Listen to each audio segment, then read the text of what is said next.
It is 8:51 p.m. I'm shooting this as fast as I can, but things are rapidly escalating in the Middle East right now. So there's going to be not a bunch of fancy editing, but the information of what's going on, why it's important, what business owners in the UK, in Europe, in the US, what we should be paying attention to, and what we're going to be doing about it. So I'm going to get into that right now. The U.S. has ordered some staff at its embassy in Baghdad to leave, while family members of U.S. military personnel in the Middle East will also be allowed to depart. Statements announcing the decisions did not cite any specific threat, but it came as President Trump cast doubt on progress in Iran nuclear talks and with Tehran saying it would retaliate to any military attack. Well, they are being moved out because it could be a dangerous place, and we'll see what happens. But we've given notice to move out, and we'll see what happens. Is there anything that can be done to dial the temperature down in the region? They can't have a nuclear weapon. Very simple. They can't have a nuclear weapon.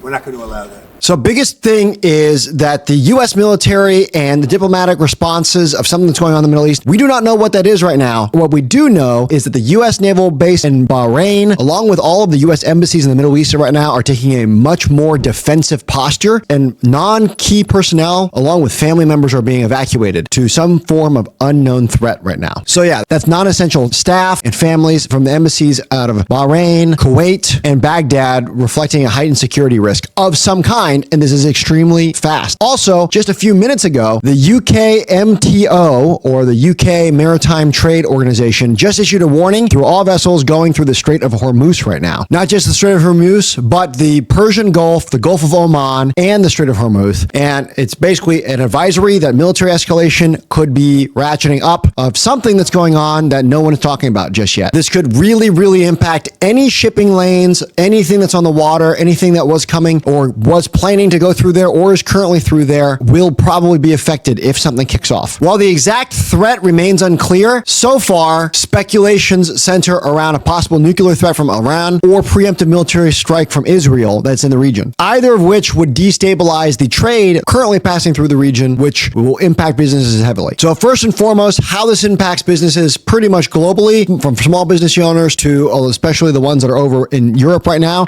is going to be supply chain disruptions. If anything were to kick off, then any shipment or oil or gas that goes through the Strait of Hormuz, which is a lot of trade and commerce, any escalation could destabilize the routes. You could have delays. You could just lose all of your goods entirely. Of course, if you're not caught up directly in this, it could still increase the transportation costs, meaning that everything's going to have to go down through the Horn of Africa to make it to the EU or Europe instead of just passing through the Suez Canal. Oil prices have already gone up 4% since finding this out just a few hours ago. This is globally. As fuel prices go up, we could see supply chain issues again and shipping issues amid something. The Israel-Iran potential conflict, I mean, this is something where you start to think about oil prices. And we have seen just over the past day or so, oil prices spike, come back down as investors are thinking about, wow, if we have a conflict in the region, what does that region produce a lot of? Oil. And then you go back to something like the beginning of the Russia-Ukraine war. There were also concerns about trade and access to payment systems as different countries put sanctions on Russia, something that could happen with Iran as well, increase some of those sanctions. So there's a lot of economic activity right now. It's just sort of a wait and see, and you see some of that concern reflected in those oil prices. And it's important to note that with all of these global events, there is always, or almost always, an economic impact. Always.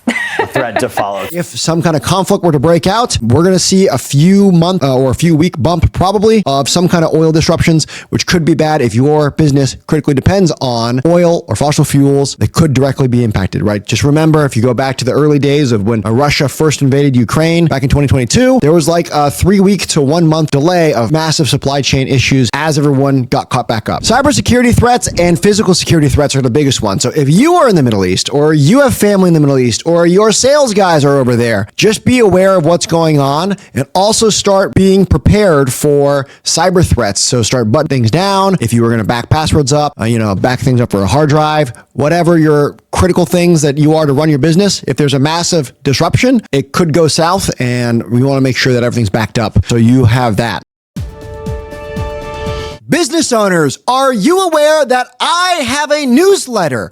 down below in the description. And it is full of all the tactics and stuff that if I put it on YouTube, I will be demonetized. It is a weekly newsletter that will go out telling and talking to you guys about the things that will help you and us, our businesses, stay ahead. If you're interested, check the link, click the link below. Now, back to the video. Now, what can small businesses do to prepare outside of that? So we've already talked about what could happen, what is likely to happen. I'm going to get into that. This is going to sound redundant. The very first thing is diversify your supply chains. So this sounds very eerily similar to my tariff war thing I was talking about earlier with China. We diversified at least 2 suppliers deep. Same thing with the whole US, with the US steel tariffs and aluminum tariffs. We are multi-sourcing from different countries for things that we need. We are also trying to get US-based things. We are also buying things from countries that are not China or things that have to pass through Strait of Hormuz. Be aware, pay attention to what's going on. The next step is going to be making sure you look at your budgets. And if something starts spiking, you're not just on auto pay or something.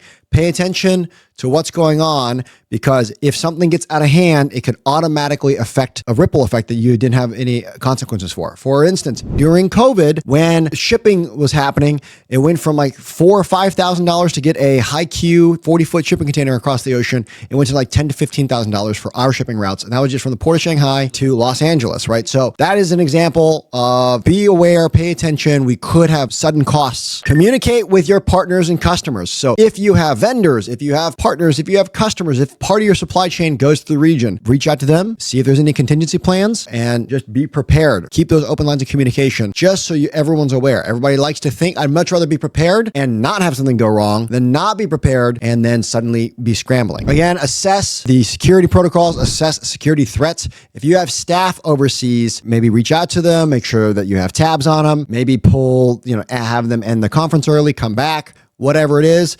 Usually the U.S. military does not resend all of their non-key personnel for some kind of an event. Usually this is rare. So to suddenly get a defensive posture like this, you should probably take that into account. So if you have assets, you have people, pay attention. Maybe if you can't get them out or you can't get some piece of equipment out, maybe you look at storing it somewhere or getting it under shelter. Who knows? And the last one is going to be stay informed. So stay informed. I will update if anything happens, what's going on. I'll be the first to go and get that over to you. What we are going to do is we're going to keep chugging along.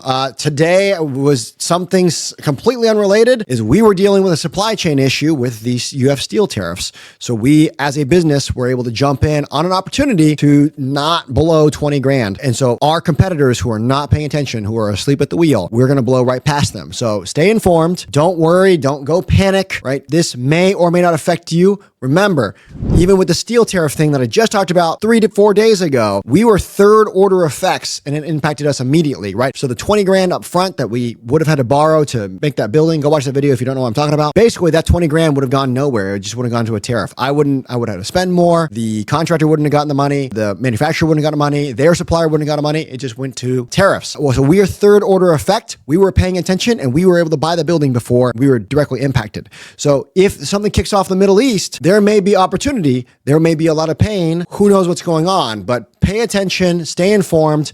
We are doing that. So I'm going to reassess our supply chains. We're going to double check if we need to purchase anything, spare parts, whatever it is. If I don't believe that we have any direct vendors or suppliers that have any business that's in the area. However, I don't know that their suppliers don't. So tomorrow we're going to be making calls and making sure, hey, is everything good? Do you guys need anything? Do you guys have multi-sourcing? And we might start, looking a little bit faster, right? Let's say the U.S. knows something that's happening now, but nothing happens for a week.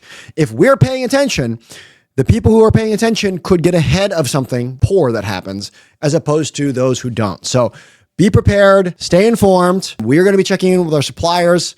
I will bring you updates if anything occurs. I just want to get this information out as fast as we can. And by the way, if you like this video, then you're going to like this one more, and we will keep you up to date as the situation unfolds.